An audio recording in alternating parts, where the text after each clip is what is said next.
This is an NBC News special report. Here's Lester Holt. Good day. We're coming on the air with news that Jeff Sessions, the U.S. Attorney General, is stepping down, apparently at the request of President Trump, issuing a letter of resignation, a move not unanticipated.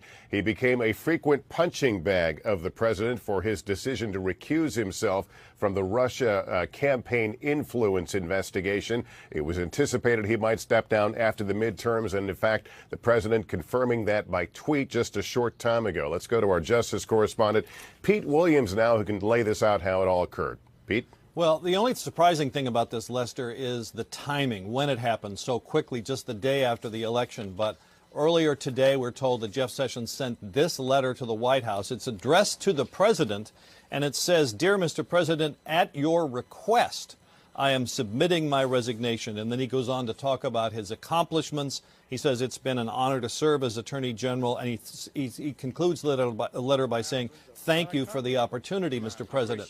Now, almost since the day he became Attorney General, he's been criticized by the president. The thing the president has come back to over and over again is the fact that Jeff Sessions recused himself or took himself out of any handling of the Russia election meddling investigation. Sessions had to do that because under Justice Department regulations, anybody who worked on a campaign of someone being investigated has to recuse. But apparently this came as a surprise to the president, who repeatedly has expressed his displeasure about Sessions in a series of tweets over the last couple of years.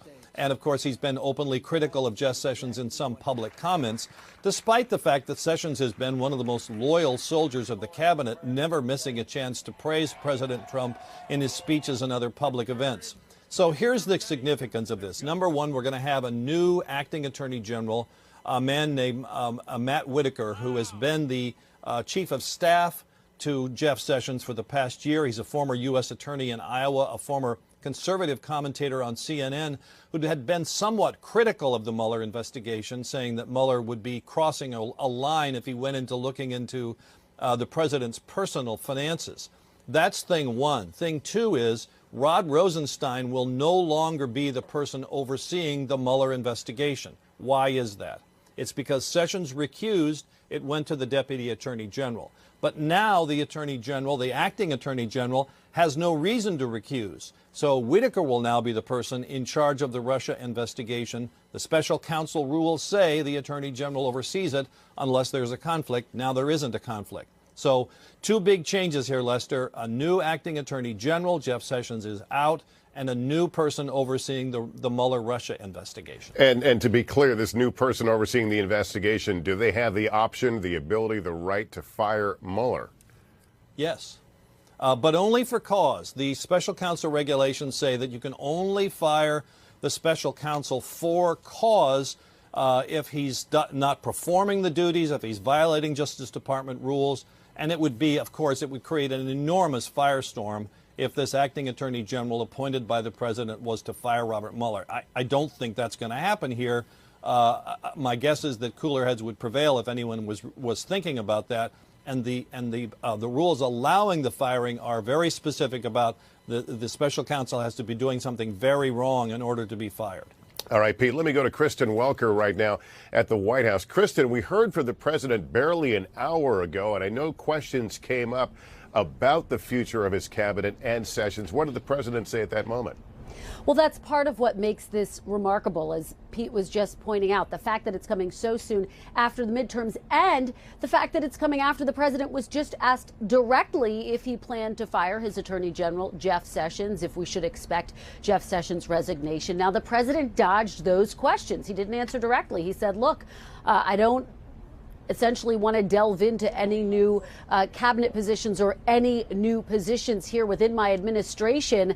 But he did make the point it's not unusual after the midterms for there to be some change. So we are seeing this happen, I think, more quickly than a number of people anticipated. But stepping back, Lester, it isn't a surprise, as Pete was just reporting.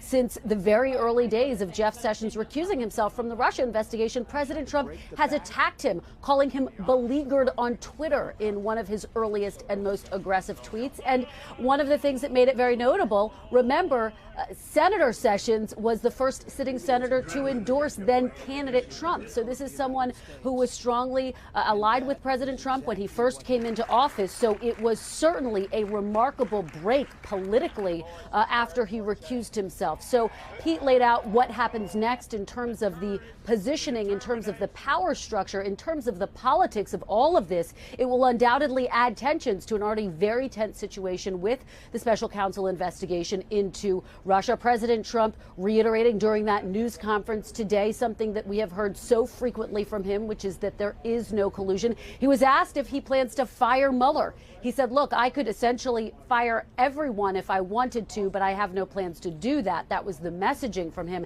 at the podium. But there's no doubt that this adds a new twist to something that has loomed large over this entire administration from the very early days, Lester. Yeah, let me go to Hallie Jackson very quickly, who is here in New York. Hallie, let's kind of walk this out a little bit. Yeah. The Republicans retain control of the Senate. The president says that he will nominate someone else for the Attorney General's job in the very near future, and he should have an open way to confirm that person. Well, especially, Lester, given that Republicans do have the majority in the Senate now and into the future when the president will be naming that permanent replacement. Matt Whitaker, who Pete referenced, is the acting attorney general. It is not clear if he will end up the permanent attorney general, at least the president's pick for that. No guidance yet from our White House sources on what that timing may be for a permanent replacement. But here's the backdrop, too, for all this, Lester. Remember that early on, when it first became clear that there was bad blood and that the relationship was very much souring between President Trump and Jeff Sessions because of that original sin, if you will, that in the eyes of the president, at least, that recusal from the Russia investigation, there was real concern on the part of Republicans in Congress and particularly in the Senate about getting rid of Jeff Sessions. What you have seen in the last, I would say, 8 months or so has been a shift with Republicans, many of them now saying, hey, if the relationship is so fraught, then perhaps, yes, we would support the president getting rid of the attorney general, but critically after the midterms. One of those Republicans who we saw that shift happen with was Senator Lindsey Graham. Remember, he was just out on the Today Show this week.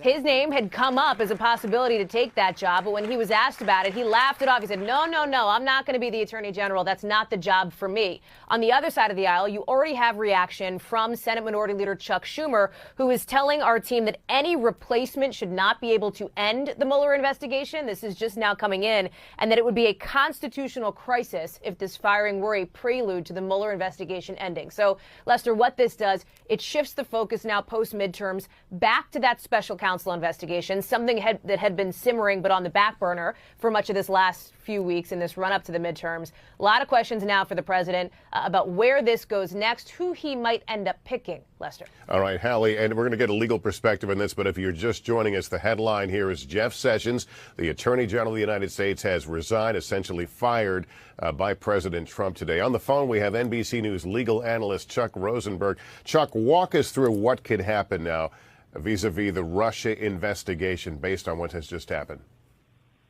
Sure, Lester. Thanks for having me. Let me tell you what I hope, and let me tell you what I fear. I hope that Matt Whitaker, who served as the United States Attorney at the same time that I did, will take this obligation seriously, and that he will do what Rod Rosenstein did in overseeing the Mueller investigation and ensure that it's protected and it moves forward as it should. That's what I hope. Here's what I fear. I can't imagine that the president would have randomly picked someone to oversee that important function without knowing that person, that Matt Whitaker, saw the investigation the way the president sees the investigation. We have some evidence for that. Whitaker previously wrote, I think in 2017, in a piece for CNN, that an investigation of the president's finances would be a red line. That's a remarkable thing for someone to say and then take the helm of this investigation. Does the president have to tread carefully here? Does he risk obstruction of justice depending on what moves he makes going forward here? Well, that's a great question. I think the answer is yes. He has to tread carefully politically. The House is now in different hands. And he has to tread carefully legally. Because as you point out with your question, Lester, anything that is an endeavor to obstruct, impede, or impair a federal investigation, if done intentionally, could constitute an obstruction of justice, whether it's firing Jim Comey or asking Comey to go easy on Mike Flynn or any of those other things we already know about. If the firing of Sessions and the appointment of Whitaker is for that same purpose and done with the same intent, it could, in theory, constitute an obstruction of justice. The president clearly saw it as an act of disloyalty when Sessions stepped down, when he recused himself from the Russia investigation. In your view, was that an easy call for Sessions to make? Did he have any other choice but to recuse himself? It was as easy a call as I could imagine. And here's why, Lester. Sessions clearly had a conflict in overseeing that investigation. It was as plain as day. And anybody who follows these things and understands the ethics rules that bind prosecutors knew that Sessions did what he had to do. The president may not have liked it. In fact, Sessions may not have liked it. But the recusal was an easy call, and Sessions did the right thing. All right, I want to go back to our Justice correspondent, Pete Williams. Pete, talk a little bit more about Matt Whitaker. It's clear that anyone who takes this job has to be keenly aware of the president's view on the Russia investigation and what the AG's office should or shouldn't be doing. Right, and to some extent, Matt Whitaker, I think, is sort of sympathetic with the president on some of these things about the Mueller investigation. But there's one other thing to keep in mind about the role that the person in his job now will have in terms of the Mueller investigation. When Mueller is done, his report under the special counsel regulations goes to the Attorney General. That's to whom he submits the report. The Attorney General then decides what to do with it, whether to make it public, whether to make part of it public, whether to deep six it or whatever. So even if he doesn't fire Robert Mueller, and there's no reason at this point to think that he would, the person in that job, Matt Whitaker now, will have a very important role to play in what becomes of Robert Mueller's investigation and whether we ever see any of it. All right, Pete Williams, thank you very much. And while, as we said, changes in the Trump cabinet were anticipated after the midterms, this is a big one. As you can hear, it has huge implications, a lot of moving parts here. We're going to work through them. We'll have full coverage when I see you back here for NBC.